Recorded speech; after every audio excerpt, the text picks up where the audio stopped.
All right, folks. I hope you can see me. I hope this volume thing happens. I don't know how to zoom in on. I'm still trying to figure out the whole camera thing. I'm not very good at it. It's like somebody who's sung live their entire singing career, and then suddenly they have to lip sync, and they don't know how to do it, so it comes up as awful. Well, I don't know how to do this because all I do is ever done is live stuff. But I thought I would play again. I see that people are watching these videos, but no one is really responding. No one has taken me up on my offer to talk about magic. Don't have to reveal any secrets. Try and come up with new stuff. I mean, that's actually the point. Classic stuff. Now, I'm not talking about the TV. We've covered this, but not talking about TV or forced perspective type of things. We're talking about live, in your face, at a restaurant, working, as they say, magic. And those effects are hard. You'll see that the market is flooded with try this.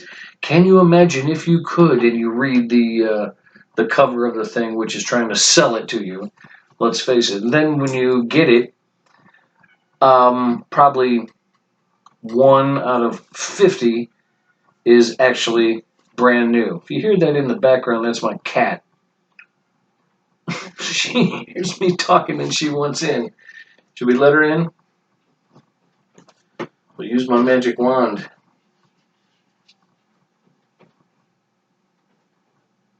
You hear her knocking? Oh, for God's sakes. All right, hold on. And there she is. Okay, anyway. So, anyway, back to it. The reason I'm putting out these little puzzles, sort of like, almost like a game, but remember, I had talked about garage magic, just like there would be a garage band. Everybody knows the same notes. What you do with them defines you. You have a song you think is unique, you practice it, and maybe you get a gig, and maybe you get a hit. If not, at least you have an original song that is yours. All right, we've already covered this. The same thing applies to magic. And I'm not that smart of a guy. I'm a performer, I'm not an inventor. So it's always been tough for me. However, the original idea was to have people come up that they think have an original idea, talk about it, develop it, not give away any secrets. And I think there'd be, some other magicians out there who would be interested. There's that one guy. There's that one guy who's sitting in his garage who is tinkering with this one little effect. One effect. And it ends up revolutionizing the industry.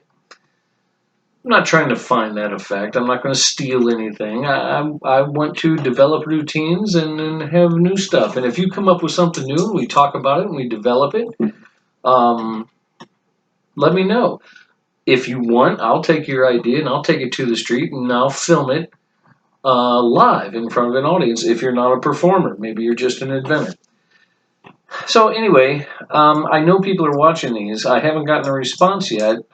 And I'm just assuming that because magic is such a tight-knit group that they're afraid to divulge or talk about an idea because it might get stolen. I get it.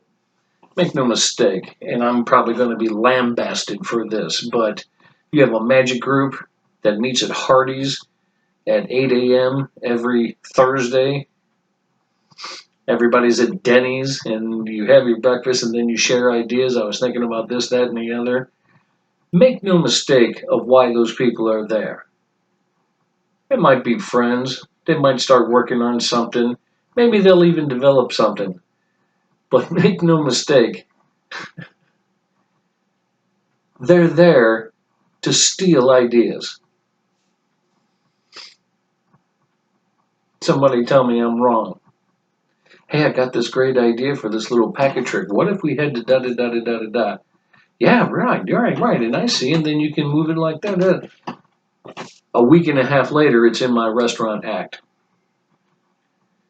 I don't have to tell you about it. You're never going to see me perform. Or I take your idea and I change it and make it my own, and I still steal it. Anyway, I digress. But that happens. Magicians are friends, kind of. So I don't want this to be that. What I want to do is develop stuff for other people. I'm not out to steal anybody's anything. I want to talk about it. We don't have to give away secrets. We don't have to do anything you don't want to do. If you want to keep your secret, that's fine. If you want to divulge it and ask for help, that's fine too. It doesn't matter. Anyway, which brings us to today. And I've just started with something simple. I had an idea. This is a regular copper silver set. Any good coin guy or regular magician guy has got one of these. It is a $50 and it is a copper penny. And then whenever I've done, it's a fantastic routine. First of all, it happens in the audience's hand. It is visual. It's instant. There is no reset. You can do it whenever. And I had been doing this obviously for a long time, just like many other people, just like a Scotch and soda or a dollar. All of the classics. This is one of my favorites. And so I had been doing the regular routine where I pull out a $50 to laymen. They know this coin. And then I pull out the copper coin. And I go through the whole spiel. Look at this one. It's a copper coin. Now, it's an English penny. It's just like our penny. It's made of copper. It just happens to be bigger. The reason magicians use it is because it is about the same size as our American $50, if you can see right there. And I take all focus away from any kind of magic. Suddenly it becomes a whole. Suddenly it becomes a museum piece. And they're on tour, so to speak. And really, yeah, you can touch it. Look at that. Have you never seen one of those? Most people have not. And then I go on to the rest of it, and I say, the reason we use these, number one, obviously, is because they're about the same size, but the copper coin has certain properties that our $50 doesn't, and I'll show you what I mean. Can I use your hand? Okay. Spectator's hand. Now, what I'm going to do is I'm going to reach in here and I'm going to pull out one coin. Okay? I've got the copper coin. You hold on to that one. So, spectator holds on to that. And then, however I'm going to do it, I'm going to change this copper one to the $50. Either dropping it, flipping it over, making it go through the hand. My favorite, the biggest reaction I've ever gotten is to show them that copper and just rub that copper right off, and you'll see that it becomes the $50. You open your hand, and you'll see, of course, that you are now holding the copper coin, and I've got it. It's an instantaneous switch. It's fantastic. Okay. Anybody watching who doesn't have a copper silver set, you got to get one. It's easy to perform. The effect that you get, the reaction that you get, is basically based on your skill. It can turn into some sort of miracle, or it can just be a puzzle and a trick. Okay. Which leads me to the next point. For the next challenge, I thought, what if we were to take this and change it? Rather than using a spectator's hand, what if we used a Okito box?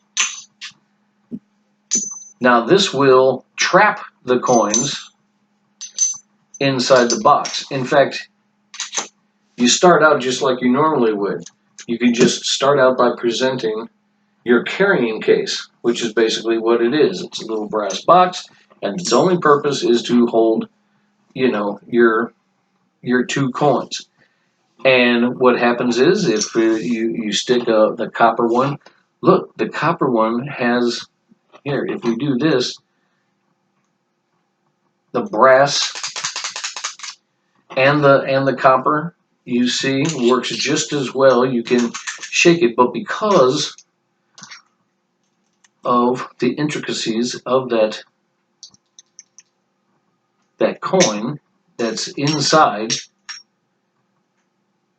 the case, it will hit the button, drop down, and penetrate through the box.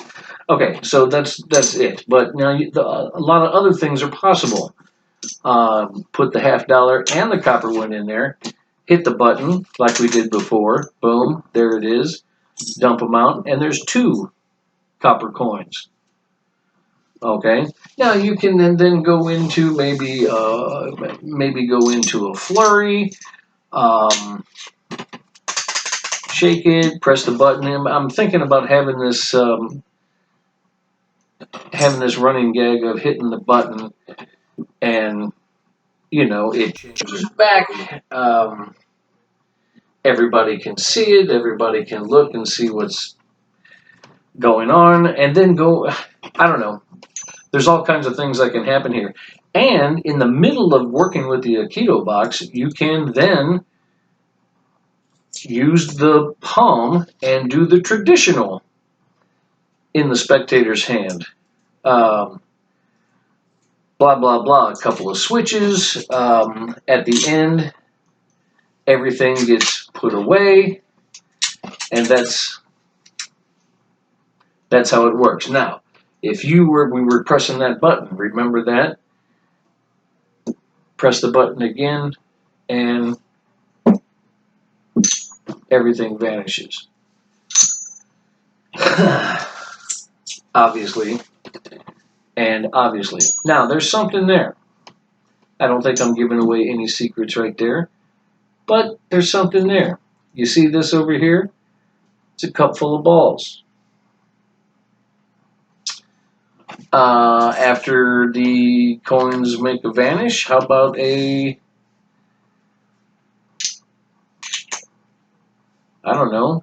can you hold it like that and tap it again and create that? And that's how that works. Put the box away. Everybody's oohing and ahhing because there's no way that thing will ever fit in that box you just had. And that's true. And most people, especially for kids shows and restaurants, they can't see that. So you have to make it big and in the routine. So what starts out as just a single box on the table turns into a coin routine, then turns into a production, and then you end with a giant finale ball. Just an idea. What would you do with it? What would you do with it? Let's play with it. Again, you guys, no, I'm putting myself out there so that you can laugh at me. That's fine. I don't care. I've paid my dues. I know what I can and what I can't do. Show me what you can do. Let's talk about it. If you think I suck, okay, that's great. What do you got? And it doesn't have to be a full routine. Let's just talk. Let's talk magic. Let's talk real magic. And if you want to spend a half an hour or 45 minutes or an hour and a half going over one single thing, that's fine too. Again, we don't have to give away secrets. This is something to help develop other people. That what I just did could possibly turn into a close-up competition routine. I'm writing a close-up book, and that may not be in it because if that turns into something cool, I'm not going to put it in the book. I'm going to keep it and I'm going to use it in competition.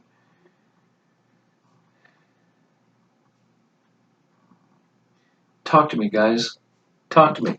Let's see what's going on out there, man. And I'm not talking about any kind of bullshit stealing ideas or anything like that. Just let's talk some magic.